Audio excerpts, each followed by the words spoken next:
Hi, this is Alcam. Welcome back to my channel. I'm in Michelle's room, or formerly known as Michelle's room.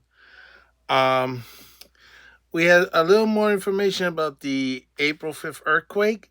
It seems the scientists are a little confused about exactly where the earthquake was centered, where the actual fault that disrupted the activities on the Northeast on back on April 5th. I know you say, what do you mean you don't know where the earthquake fall started? You got the Ramapo. Well, see, here's the thing. Just because we have a Ramapo fault doesn't necessarily mean that's the culprit right there and then.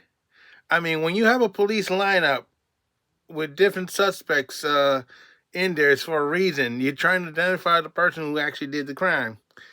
You know, grab the first one and say, okay, that's it. He's the one who's guilty party. Let's go and take care of him. No, that's not how it works. Now you're probably wondering, had they ever had a problem like this before? Maybe not in the East Coast, but they did have it in the West Coast. For those who don't remember, the Northridge earthquake of January 17, 1994. Originally, they did not know where the earthquake came from.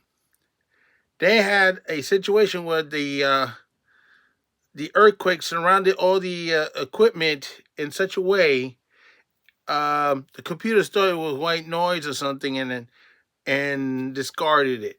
The scientists had to search the computer banks looking for the information that the computer got rid of, try to get back the information, put it back in the computer. It took them a while to identify the actual fault that caused the problem.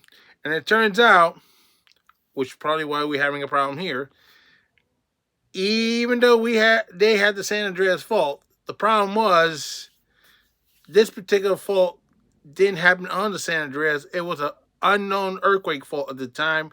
It ran under Northridge. I still don't even have a name for it, but it's called Northridge for some strange reason. So yeah, yes, it's happened before. So I'm gonna get into the details of the story and explain what the situation is and why the scientists are having a hard time. Okay. Well, I don't know who the publication is for this one, but it says Rondino Flammy, Flamia. If I'm saying it wrong, let me know in the comments. It says aftershock kits deployed in New Jersey. Experts still need answers. See,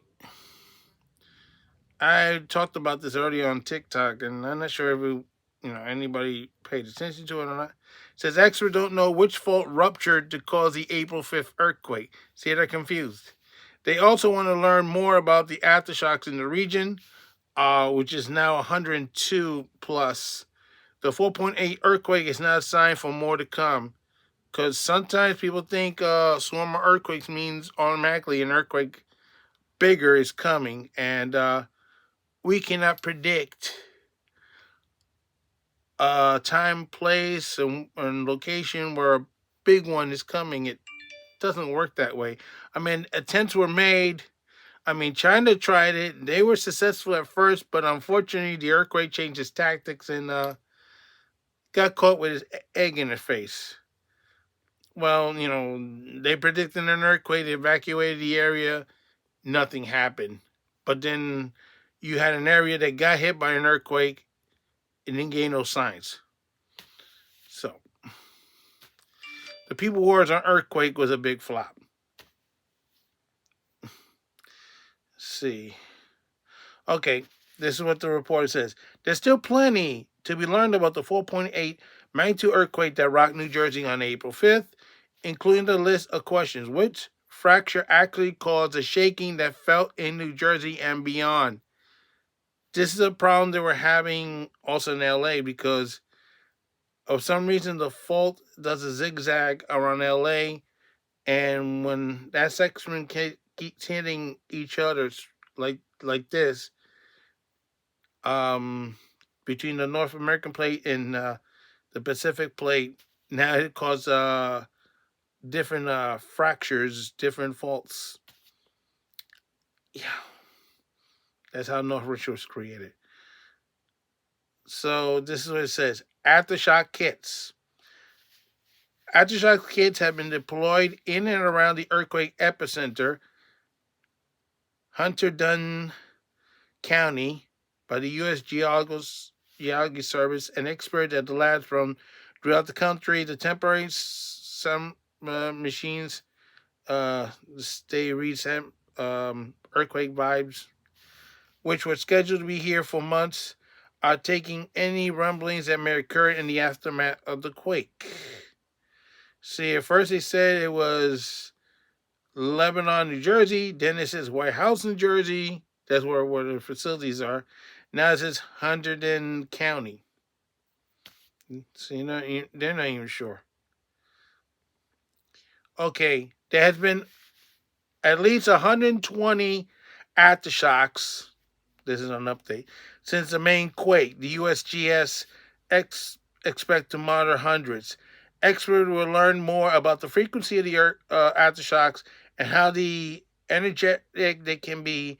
In general, studying aftershocks can provide researchers with vital information about the nature of the earthquake so society can be best prepared for future events. Quakes in the eastern United States can be felt further from their epicenter and more intensified because of the Earth's crust is not as fractured as it tends to be on the West Coast. The region tends to have older rocks, perhaps hundreds of millions of years older than those in the West, so the seismic waves can't be dissipated as easily, meaning more folks are bound to feel the event occurring. Yikes. Mm, hmm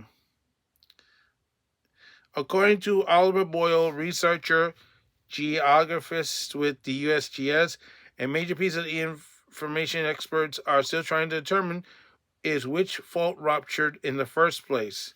The April 5th quake occurred in the area of the Ramapo fault, an ancient fracture believes to be inactive. Yeah, isn't that what they said about the Cascadia fault?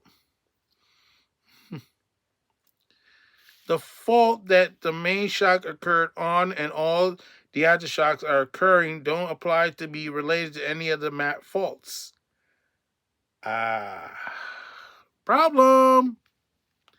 Because sometimes you cannot see the actual fault from the air. Because if you have development or you have forests or other stuff, it will be blocking it. You will not be able to see it. It's sort of like you're trying to watch a Yankee game from the train, and you're going to see only a small fragment from the part of the stadium that's open. That's the problem. Yes, at one time you were able to do that in the old days, when the old low V's were running on the phone line. But when they upgrade Yankee Stadium, the first one, they blocked everything.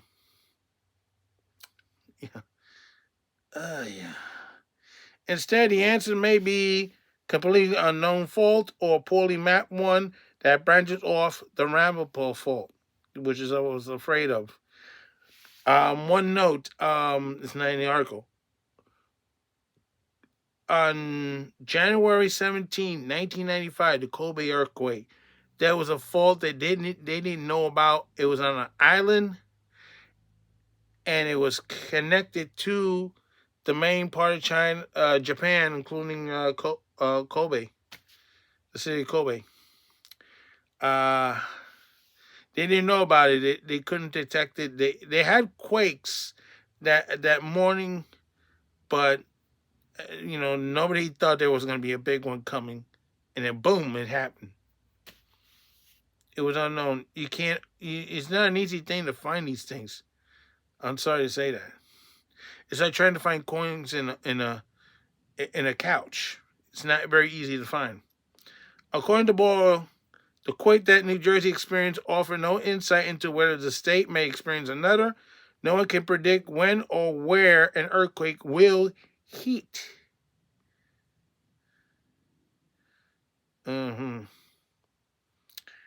Well, that's about it for that.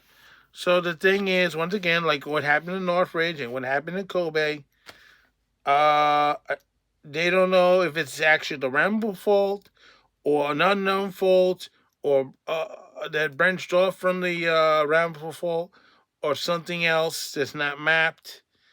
This is not the first time they had problems locating these things especially after an earthquake. So you have to keep